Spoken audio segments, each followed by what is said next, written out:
Malaki ang problema ngayon ng Lakers pagdating sa mga injured player na nakapaloob ngayon sa kanilang roster. Meron pa silang 5 games na natitira bago ang playoffs, 2 games sa Bucks, ganun din sa Denver. At isa naman dito sa Phoenix Suns, kaya balit 3 sets back-to-back game ang magiging senaryo ng Lakers sa isang linggo. At inaalala ng mga analyst na magkakaroon ng malaking problema ang Lakers pagdating sa positioning sa playoffs sa oras na hindi makakuha ng magandang record sa 5 remaining games ang mga to. Si Luka nare-report ngayon yung kaso niyan sa kanyang back injury na nagiging questionable kung makakapaglaro to kontra sa Bucks. Dahil sa nangyaring laban pa lang nila kontra sa Boston, iniinda niya na yan.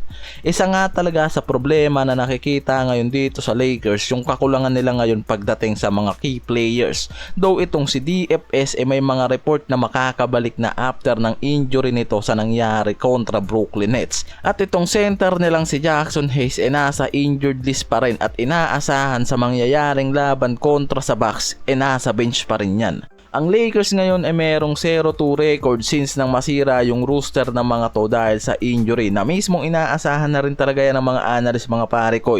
Sa nangyaring laban nila sa Nets, 4 yung nasa injured list nila mula nga dito kay LBJ, Hachimura, Jackson Hayes at itong si DFS. Kaya merong mga analyst na binasa na yung magiging performance nitong Lakers na talagang babagsak nga raw yung mga to.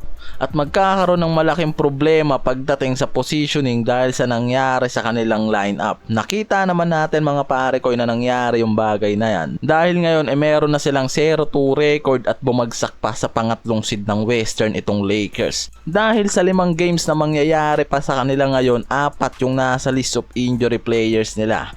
At itong si DFS nga lang yung nare-report na makakabalik dyan kontra sa Boston. Meron silang back-to-back nga na game na mangyayari dyan kontra sa Milwaukee Bucks at Denver na mismong nagiging isa sa alalahan pa nila ngayon. Nasa oras nga raw na bumagsak yung record ng mga to sa natitirang games na yan magkakaroon talaga sila ng pagbagsak sa positioning dahil ngayon ang Bucks nasa top 4 seed ng Eastern at ang Denver mismo nakuha na sa kanila yung second seed ngayon sa Western. Kaya paniguradong kundi nga sila makakakuha ng magandang records at win streak sa mangyayaring laban nila paniguradong babagsak yung mga to sa standing ng Western na magkakaroon pa ng tsansa ang Memphis at Rockets na makakuha ng magandang posisyon bago ang playoffs.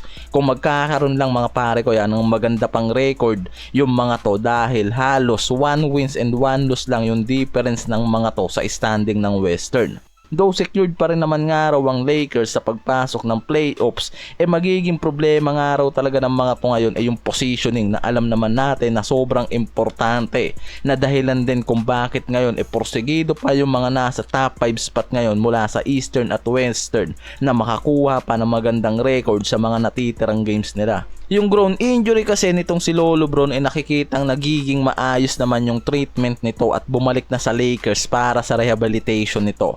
Nakikita kasi at ayon na rin sa mga report na nakadepende na lang kay LBJ kung kailan niya gugustuhin bumalik, pero hindi rin naman inaalaw yan dahil meron pa rin paniguradong magiging problema kung magmamadali nga raw itong bumalik sa lineup.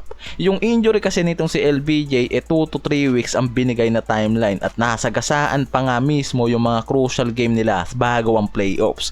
Kaya meron pa rin mga posibilidad nga raw at nakikita ng mga analyst mga pare ko kung makikita ng medical team ng Lakers na pwedeng makabalik agad itong si LBJ at maging healthy ito para sa kanyang injury, hindi na nga raw kakailanganin pa nagugulin nito yung 2 to 3 weeks na sinasuggest sa kanya na time para makabalik sa LA Lakers. At maaari nga raw nitong pilitin na maglaro para nga raw maging balanse ulit yung Lakers sa positioning para sa Western Conference dahil kita naman natin na malaki yung nagiging problema at pagbagsak ng Lakers without LBJ. And ayon din naman sa mga NBA analyst mga pare ko na mahihirapan pa itong si Luka ngayon na mag-step up as a team leader ng Lakers sa mga heavy situation kung wala si LBJ. Meaning na talagang kailangan pa nitong si Luka ng guide ni LBJ para sa LA Lakers.